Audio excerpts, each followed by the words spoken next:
बीडच्या केज तालुक्यातील शेलगाव गांजी या ठिकाणच्या शेतकऱ्यांची जमीन 5 ते 6 फुटापर्यंत अक्षरशः खरडून गेले। मी सध्या शेलगाव गांजी परिसरात आहे आणि या ठिकाणी जर आता आपण शेतामध्ये पाहिलं तर अशा पद्धतीने संपूर्ण सोयाबीन जे आहे ते आसपासच्या परिसरातलं पूर्णपणे खराब झालेलं आहे, जमीनदोस्त झाल्याचं पाहायला मिळतं। दुसरीकडे जर आपण पाहिलं तर ही केजडी नदी आहे आणि केजडी नदीच्या लगतच जी जमीन होती ती पूर्णपणे खरडून गेलेली आहे। तब्बल 5 ते 6 फूट खोलीपर्यंत जमीन ही पिकासह खरडून गेली आहे। अनेक शेतकऱ्यांचं नुकसान झालंय। दुसऱ्या बाजूला मोठमोठे जे झाडं आहेत ती सुद्धा या ठिकाणी वाहून जात आहेत आणि पडलेली आहेत। या नदीच्या परिसरामध्ये आपल्याला हे सगळं दृश्य पाहायला मिळतंय। यामुळे शेतकऱ्यावरती मोठं संकट ओढवल्याचं आपल्याला पाहायला मिळतंय। माझ्यासोबत केज तालुक्यातले शेतकरी आहेत ज्यांचं हे शेत खरडून गेलेलं आहे। काय नाव तुमचं आणि किती हे शेत खरडून गेलंय? माझं प्रल्हाद जाधव नाव आहे। माझी जवळजवळ अर्धा एकर जमीन गेली खरडून, 5 ते 6 फूट खोल। किती दिवसांपूर्वी ही जमीन खरडून गेलेली आहे की काय पीक होतं? ही आता 27 तारखेच्या पावसात गेलेली आहे। याच्या आधी 2019 ला पण कोल्हापुरी बंधारा बांधलेला होता। त्या बंधाऱ्यावाल्यांनी आम्हाला काय म्हणले की ही संरक्षण भिंत येईल तुमच्या इकडं, असे खचणार नाही। त्याच्यामुळे अर्धवट बंधारा सोडून यांनी बिल पूर्ण उचलून हे बंधाऱ्याचं काम केलं। त्या संरक्षण भिंत न बांधल्यामुळे ही माझी 5 ते 6 फूट जमीन खरडून गेलेली। काय पीक होतं? सोयाबीन होतं इथं। आता एवढ्या मोठ्या प्रमाणात नुकसान झालंय, पंचनामे केलेत? कुणी येऊन पाहणी केली? काय नाही, पंचनामे फक्त तलाठी आले, बघितले, काय त्यांनी पंचनामा लिहिलं नाही, काय नाही।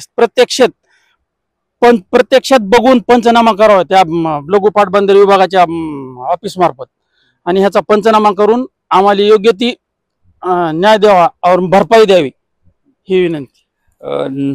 पंचनामे करून आर्थिक मदत देण्याची मागणी शेतकऱ्यांकडून केली जाते। तुमची कुठं जमीन होती, काय पीक होतं, किती नुकसान झालंय?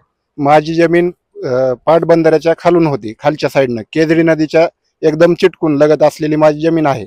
सर्वे नंबर 18 मध्ये 2013-14 मध्ये जो बंधारा झाला त्यावेळेसपासून मी तक्रार अनेक वेळा दिली, पाटबंधारे विभागाला दिली, तहसीलला दिली, पण त्याचा काही पाठपुरावा होत नाही। संरक्षण भिंत बांधून द्या म्हटलं तर ते देत नाहीयेत।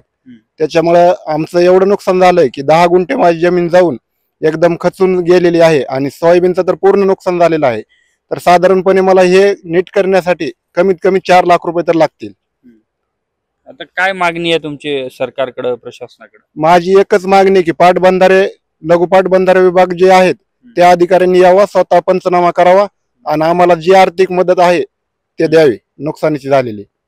नक्कीच या ठिकाणी आता शेतकऱ्यांकडून तात्काळ पंचनामे करावेत, लघु पाटबंधारे विभागाने सुद्धा यामध्ये लक्ष घालावं अशी मागणी केली आहे। आणि दुसऱ्या बाजूला त्यांच्या पिकांचं देखील अतोनात नुकसान झालंय, त्यामुळे सरकारने लवकरात लवकर आम्हाला मदत द्यावी अशी मागणी जी आहे ती केज तालुक्यातील शेलगाव गांजी गावातील शेतकऱ्यांकडून सध्या केली जाते। कॅमेरामन प्रमोद रोमनसह मी अशोक काळकुटे, TV9 मराठी, केज।